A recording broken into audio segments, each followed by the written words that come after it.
Salam, Shlomo, sisters and brothers. Today I'm standing here not just like a student from FU, I'm standing here also as a Palestinian Christian. And we're all asking ourselves very much what will happen in the next 2 weeks when we're all going home and our students, comrades all leaving, coming to their safe and secured Christmas homes and dinners, and maybe forget about Palestine.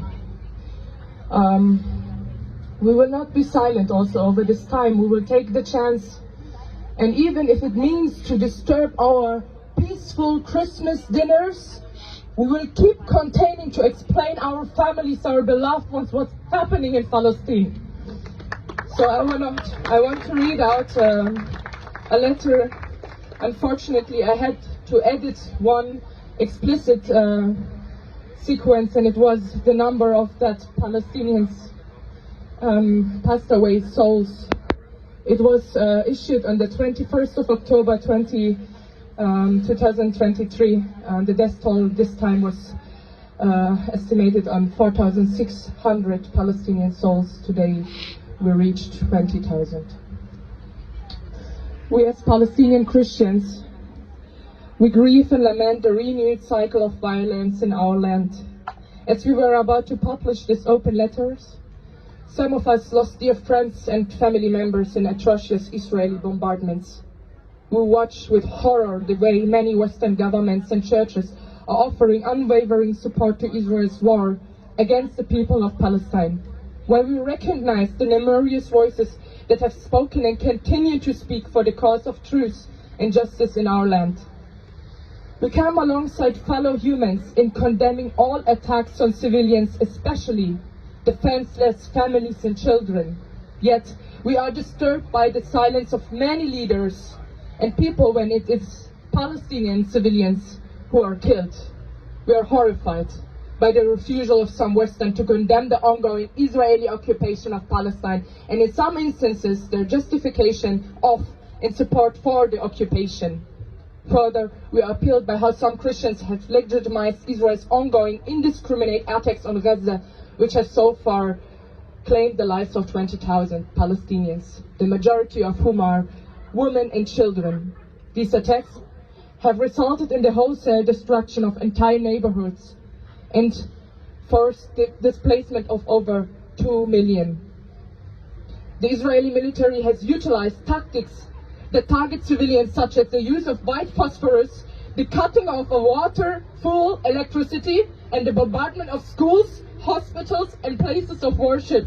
It doesn't matter if mosque, synagogue, or church.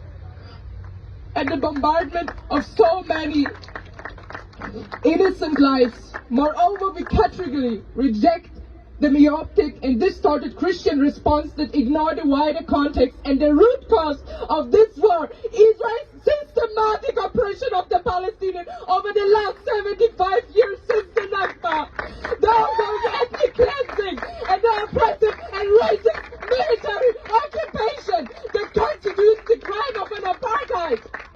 This is precisely the horrific context which should not be left out by German media and governments.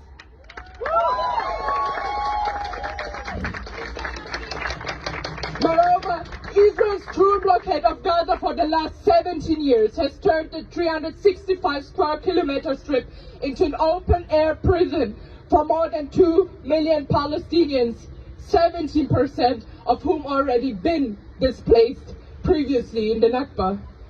The brutal and hopeless living conditions in Gaza under Israel's iron fist have regrettably emboldened extreme voices and groups, militancy and violence as a response to oppression and despair. Sadly, Palestinian non-violent resistance, which remained wholeheartedly committed to, is met with rejection, with some Western leaders even prohibiting the discussion of Israeli apartheid. And the long assessed by both Palestinians and South Africans. Time and again we are reminded that Western attitudes toward Palestinian Israel suffer from a glaring double standard. It seems like that this double standard reflects an entrenched colonial discourse that has weaponized the Bible to justify the ethnic cleansing of indigenous people in the Americas, Oceania, and elsewhere, the slavery of Africans, and the transatlantic slave trade, and decades of apartheid in South Africa. Colonial theologies are not passé. They continue in wide-ranging Zionist theologies and interpretations that have legitimized the ethnic cleansing of Palestine and the vilification and dehumanization of Palestinians living under systemic settler colonial apartheid.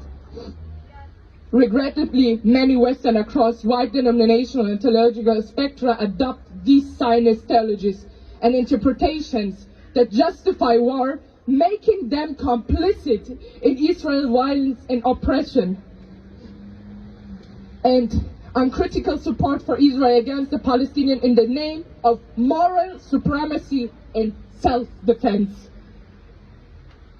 We hold those who rally behind it accountable, but we also remind ourselves and our Palestinian people that our sumud is anchored in our just cause and our historical rootedness in this land. We refuse to give in, even when our siblings abandon us. We are steadfast in our hope, resilient in our witness, and continue to be committed to the gospel of faith, hope, and love in the face of tyranny and darkness. In the absence of all hope, we cry out our cry of hope. Salam li Palestine. Please, I will share this. Take this message with you to your so-called Christian brothers and siblings and families. Print it out, take it. Jesus was a Palestinian refugee, that's the truth.